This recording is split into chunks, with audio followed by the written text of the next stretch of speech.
Bismillahirrahmanirrahim. Assalamualaikum warahmatullahi wabarakatuh, Sobat Muslimah. Bertemu lagi dengan Muslimah Media Center dalam program Millennial Talk. Seperti biasa, kita akan membahas hal-hal yang viral yang terjadi saat ini. Sebelumnya, perkenalkan, nama saya Nabila Ohorela.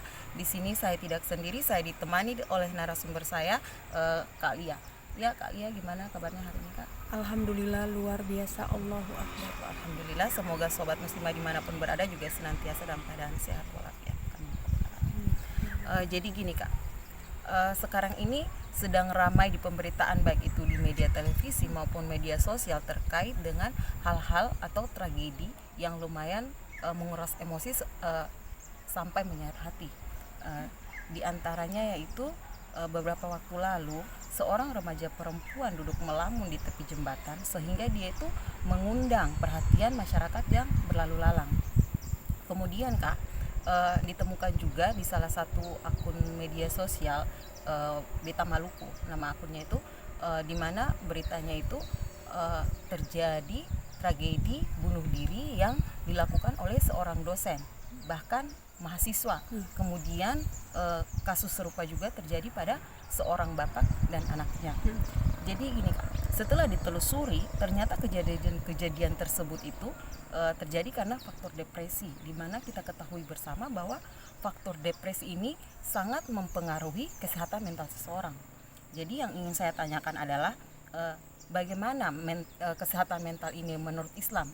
Kemudian apa solusinya sehingga seseorang mampu menjaga kesehatan mentalnya itu dalam keadaan baik-baik saja. Tapi, Kak, sebelumnya saya minta penjelasan Kakak soal apa sih mental health itu sendiri. Ya, baik. Bismillahirrahmanirrahim. Sebelumnya terima kasih atas kesempatannya. Dari beberapa fakta yang sudah dipaparkan oleh moderator, yakni di mana terjadi sampai bisa bunuh diri, nauzubillahi min zalik. Bukan hanya seorang ayah dan anaknya, tetapi juga dosen gitu yang berstatus sebagai dosen, bahkan mahasiswa yang dimana sebagai agen perubahan pun juga melakukan hal sebegitu. Apalagi kalau ditelusuri lebih dalam, kalau yang melakukan itu orang Islam, nauzubillahi min zalik, sangat disayangkan karena bahwasannya Allah sudah pertegaskan dalam Quran surah An-Nisa ayat 29 yang artinya dan janganlah kamu membunuh dirimu, sesungguhnya Allah itu maha penyayang terhadap kamu. Itu maha baiknya Allah tuh di situ. Dan apa sih mental health itu? Yang kita ketahui bahwasannya mental itu sendiri menurut bahasa Latin artinya jiwa. Sedangkan health itu sendiri artinya dalam bahasa Inggris kan health, kalau diartikan ke bahasa Indonesia berarti kesehatan atau sehat. Berarti mental health itu artinya kesehatan jiwa. Nah, yang kita ketahui bahwasannya bagaimana pandangan Islam terkait mengenai kesehatan jiwa itu sendiri, kita flashback ke belakang ketika orang-orang solih terdahulu Allah uji, yakni Nabi Yakub yang Allah uji sampai beliau itu menangis sampai buta matanya gitu. Bukan hanya Nabi Yakub, Rasulullah Sallallahu Alaihi Wasallam, role modelnya umat Muslim, Allah juga uji, yakni Allah ambil istrinya Bunda Khadijah.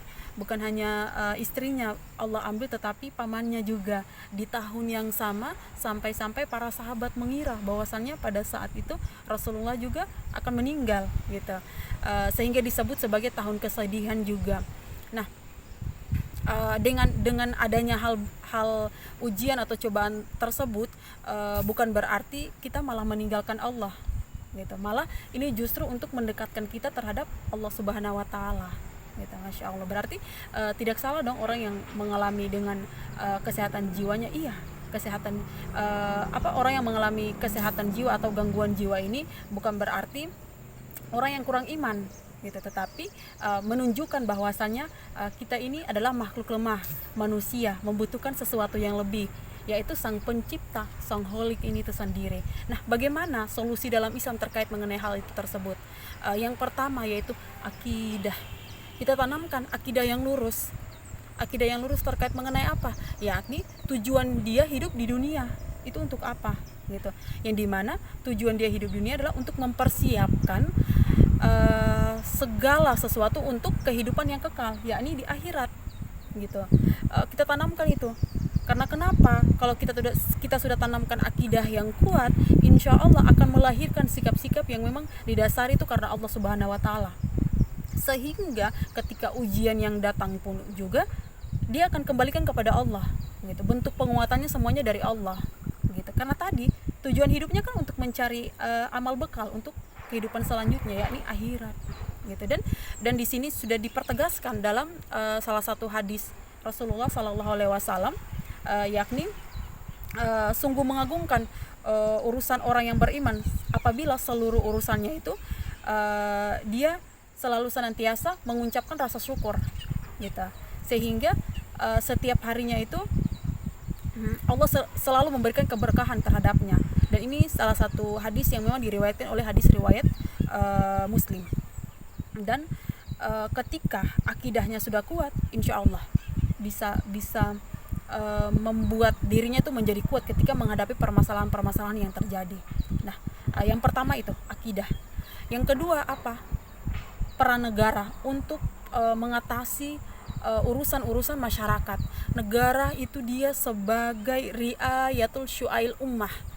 Dia sebagai pelayan rakyat untuk mengurusi urusan masyarakat gitu. Tidak serta-merta membiarkan begitu saja, tidak. Mulai dari masalah ekonomi, masalah pendidikan, masalah pergaulan, masalah kesehatan, sampai dalam masalah memberikan sanksi ketika masyarakat itu dia berbuat kesalahan pun juga negara mengurusi sehingga memberikan efek jerah gitu.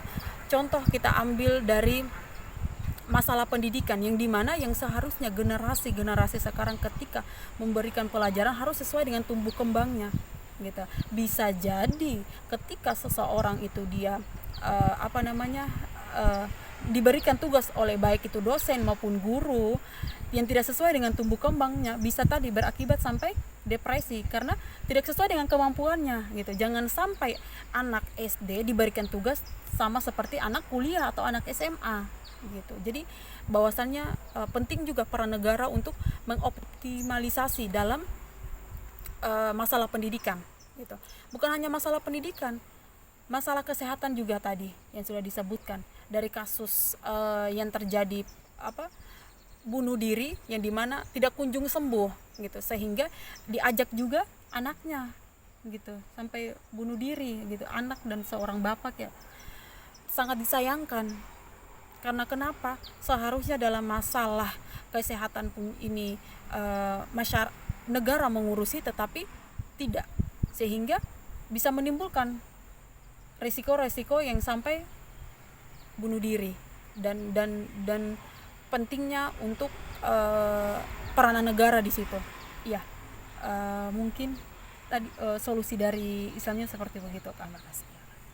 Jadi sobat muslimah, dari apa yang disampaikan oleh Khalia tadi, kita bisa menarik kesimpulan bahwasannya mental health itu bisa kita jaga.